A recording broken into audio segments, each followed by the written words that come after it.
Sa mga katulad ko na mahilig mag-color ng buhok, samahan niyo ulit ako na habang kinukulayan ko ang aking buhok.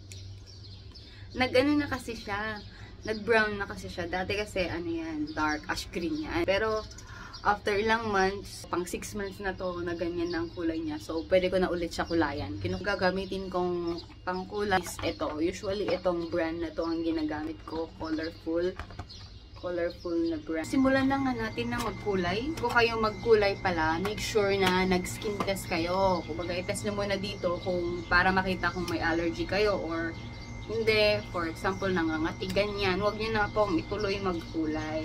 Unboxing muna tayo. Ganyan. Pansukulay. Pang-color. Gloves. Conditioner. And ito yung gagamitin natin. Mekos-mekos nyo lang. Ang ginagawa ko, pag ako'y nagkukulay, gumagamit ako ng Vaseline. Pwede namang lotion or kahit anong moisturizer. Ilalagyan ko dito sa mga ganyan. Kapag may hikaw ka, ganun, tanggalin mo. Ilagyan nyo lang ng petroleum sa mga gilid-gilid. Yung didikit yung kulay sa skin. At saka para mas madali siyang hugasan. After nun, hinahati ko yung buhok ko ng dalawa. Up and down. Nuuna ko yung nasa baba. Sa mga ganitong kahaba ng buhok, pwede na yung isa. Pero kapag maiksi naman siya ganito, kumbaga, pero makapal naman yung buhok mo, dalawa ang gamitin mo. Ayan, so nilagay ko yung ito.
Tapos na ako. So, ang gagawin ko, babalutin ko na lang siya ng plastic.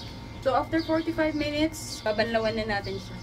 na siyang makulayan and ganito yung puro ng color niya. Alalabasan niya. Light talaga siya dito sa taas kasi syempre black siya dati, di ba? Tapos nag-light na lang siya. Compared dito sa baba, talagang pumapit yung kulay kasi mas lighter nga yung kulay niya dati. Ayan. Try nyo.